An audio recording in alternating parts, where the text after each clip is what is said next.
கோபத்தை காட்ட மாட்டீங்க பீகார் மாதேஷ். ரிசல்ட் விலைக்கு வாங்கப்பட்டதுன்னு சொல்றாங்களே, சரிங்களா? அதுக்கு ஓட்சோரி நடந்திருக்குது. அங்கதான் வந்தோம் நம்ம. வாக்கு திருட்டு நடந்திருக்குன்றாங்க. அந்த குற்றச்சாட்டு சச்சின் பைலட் ராஜஸ்தானுடைய முன்னாள் முதலமைச்சர் சொல்றாரு. சொல்றாரு. ஒரு வாக்கு திருட்டு நடந்திருக்குது. இத கேட்டதும் கோவப்பட்டீங்க நீங்க. என்ன சார் வாக்கு திருட்டு நடந்துருச்சுன்னு அந்த கேள்வியை அவர் கேட்ட விதம் சரியில்லை. ஆனால் அவர் சொன்னது ஒரு வாக்கு திருட்டு நடந்திருக்குன்னு இப்ப எதிர்க்கட்சிகள் எல்லாம் சொல்றாங்களே, தூக்கிட்டு வந்து விலைக்கு வாங்கப்பட்டதுன்றாங்க. வாக்கு திருட்டு நடந்ததா சொல்றாங்க. பீகார்ல நீங்க இப்ப என்ன சொன்னீங்க? 10,000 ரூபாய் இப்ப நீங்க என்ன வாக்கு திருட்டு நடந்ததாக சொல்றாங்கன்னு. இது கேள்வி. நடந்துருச்சுன்னு நீங்க முடிவு பண்ணா நான் முடிவு எழுத முடியாதுல்ல. அதுக்கு தான் கோவப்பட்டேன். நீங்க நல்லா புரிஞ்சுக்கோங்க. ஒரு ஊடகத்துல பிஜேபி காரன் பேசுறானா, பிஜேபி காரன் பேசுறான்பா, கட்சிக்காரன் பேசுறான், இப்படிதான் மக்கள் பார்ப்பாங்க.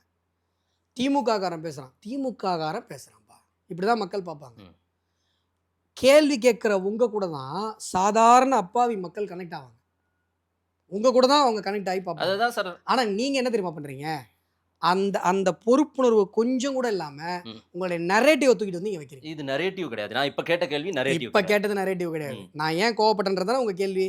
நான் ஏன் கோவப்பட்டேன், ஏன் கோவப்படுறேன்றது அலிகேஷனுக்கு பதிலே இல்ல உங்ககிட்ட. நான் இப்ப பதில் சொல்றேன் மதேஷ். அப்ப நீங்க எங்க வச்சுக்கிறீங்கன்னு நான் பாக்குறேன் உங்களுடைய முகத்தை.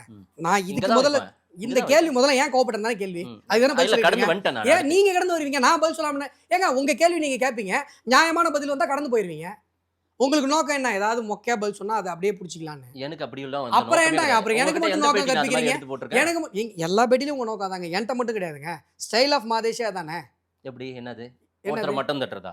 எது நான் மட்டம் தட்டுறேனா? இல்ல அப்படி நான் என்னைக்காவது நீங்க மட்டம் தட்டுறீங்க நான் சொன்னேனா? இல்ல உங்களுடைய வாதம் அப்படிதான் இருக்கு. நான் இப்ப என்ன சொன்னேன் மாதேஷ்? நான் இப்ப என்ன சொன்னேன்? நியாயமா பேசணும். நீங்க மட்டம் தட்டுறீங்க நான் சொன்னேனா? நீங்க ஒரு பதில் எதிர்பார்ப்பீங்க, அந்த பதில் வந்துச்சுன்னா அமைதியா இருப்பீங்க. நீங்க எதிர்பார்க்குற பதில் வரலன்னா டைவர்ட் பண்ணுவீங்க. இது உங்க ஸ்டைல் இல்லைன்னு சொல்லுங்க பார்ப்போம். மனசாட்சி தொட்டு ஏங்க என்கிட்டயே அங்க விளையாடுறீங்க. எல்லா பர்சனாலிட்டியும் டீகோட் பண்ணி வச்சிருக்கேங்க ஒவ்வொருத்தரையும். சரிங்க சார். நான் ஏன் கோவப்படுறேன்னா சார், நீங்க பத்திரிக்கையாளர் சார், நடுநிலைமையா இருக்கணும் சார்.